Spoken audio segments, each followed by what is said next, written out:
नमस्कार मंडळी, मी दर्शना Shirke, MSR bye दर्शनामध्ये तुमचं मनापासून स्वागत आहे. आज आपण बनवणार आहोत खूपच टेस्टी आणि युनिक अशी रेसिपी, ती म्हणजे पनीर डिमसम. इथे आपल्याला लागणार आहे paneer, purple cabbage, green cabbage, yellow pepper, zucchini, green pepper, crate.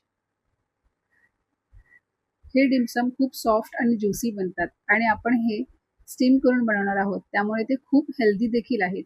या रेसिपीमध्ये मी नॅचरल कलर वापरलेला आहे, त्यामुळे कोणताही आर्टिफिशियल फूड कलर वापरलेला नाही.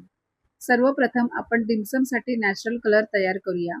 एका भांड्यात पाणी गरम करून त्यामध्ये पर्पल कॅबेज घालायचा. आता हे कॅबेज साधारण 3 ते 4 मिनिटे उकळू द्यायचं.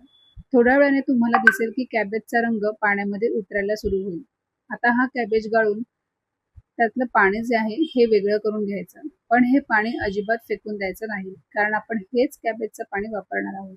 त्यामुळे डिमसमला खूप सुंदर आणि नॅचरल कलर येतो आणि कोणताही आर्टिफिशियल फूड कलरचा वापर आपल्याला करावा लागत नाही. आता आपण डिमसमसाठी स्टफिंग तयार करून घेऊया. सर्वप्रथम एका पॅनमध्ये 1 चमचा ऑइल गरम करून घ्यायचं. ऑइल गरम झाल्यावर त्यामध्ये सफेद तीळ घालायचे. तीळ हलके असे तडतडायला लागले की त्यामध्ये आपल्याला पर्पल कॅबेज घालायचं आहे.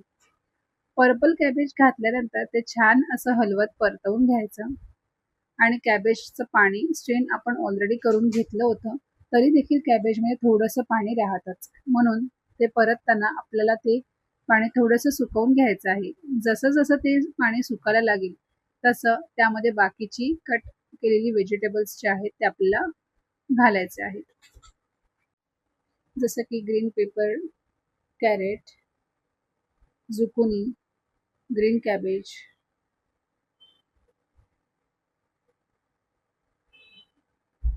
तर मंडळी, डिमसमची मूळची हिस्ट्री जर सांगायला झाली तर डिमसम ही डिश मूळची चायनामधील कॅन्टोनीज क्युझिनमधून आली आहे. ही चीनमध्ये डिमसम सहसा चहासोबत खाल्ले जातात आणि त्या ट्रेडिशनला यमचा असं म्हणतात.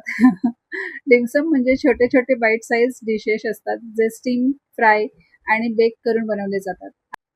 आज आपण त्याचीच एक व्हेजिटेरियन व्हर्जन बनवणार आहोत. त्यात मी पनीरचा वापर केलेला आहे. आता ह्यामध्ये सगळ्या कट केलेल्या व्हेजिटेबल्स घालून मी छान असं त्याला परतवून घेतलेलं आहे.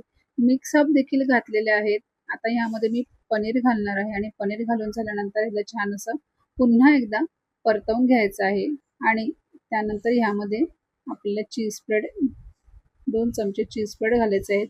चीज स्प्रेड या रेसिपीला खूप छान आणि क्रीमी चव देते, त्यामुळे स्टफिंग अजून स्वादिष्ट बनते. चीज स्प्रेड घातल्यानंतर हे सगळं मिश्रण पुन्हा एकदा छान असं मिक्स करून घ्यायचं आहे. सगळे इन्ग्रेडियंट्स व्यवस्थित एकत्र झालं की आपली पनीर डिमसमची स्टफिंग जी आहे ही तयार आहे. आता आपण हे पर्पल कॅबेजचं पाणी आधी गाळून घेतलं होतं, तेच पाणी इथे वापरणार आहोत. मी इथे रेडीमेड डिमसम शीट्स वापरत आहे. या शीट्स कशा बनवायच्या याचा एक वेगळा व्हिडिओ मी लवकरच बनवेन. त्यामध्ये मी तुम्हाला डो कसं बनवायचं आणि शीट्स कशा बनवायच्या हे सविस्तर दाखवेन. आता या शीट्स आपण त्या कॅबेजच्या पाण्यामध्ये हलकं असं डिप करून घ्यायचे आहेत. त्यानंतर शीट्सच्या मधोमध आपली स्टफिंग जी आहे ती ठेवायची आहे आणि चारही बाजूनी शीट्स एकत्र करून त्याला हलका असा पाऊच सारखा आकार द्यायचा. त्यानंतर स्प्रिंग अनियनच्या सहाय्याने त्याच्यावरती आपल्याला एक हलकीशी गाठ मारायची आहे. आता हे डिमसम स्टीम करण्यासाठी तयार आहे. अशाच प्रकारे बाकीचे डिमसम देखील मी तयार करून घेते आहे. आता हे सगळं डिमसम आपल्याला साधारण 10 मिनिटं स्टीम करत ठेवायचं आहे. डिमसम स्टीम होत असतानाच मी तुम्हाला त्याच्यासोबत खायला खूप छान असा लागणारा सॉस कसा बनवायचा ते दाखवते. माझ्याकडे चिली गार्लिक ऑइल आधीपासूनच आहे, त्यामुळे मी त्याचाच वापर करणार आहे. सर्वप्रथम एका छोट्या बोलमध्ये चिली गार्लिक ऑइल घ्यायचं. त्यानंतर त्यामध्ये 1 चमचा सोया सॉस, 1 चमचा चिली सॉस आणि अर्धा चमचा व्हाईट सेसमे सीड्स घालायची. असा हा सोपा आणि झटपट तयार होणारा सॉस डिमसम सोबत खूप छान लागतो आणि एकदम परफेक्ट कॉम्बिनेशन आहे. तर मंडळी, कशी वाटली आजची ही रेसिपी? जर तुम्हाला ही रेसिपी आवडली असेल तर व्हिडिओला नक्की लाईक करा, तुमच्या फ्रेंड्ससोबत शेअर करा आणि माझ्या चॅनलला सबस्क्राईब करायला विसरू नका.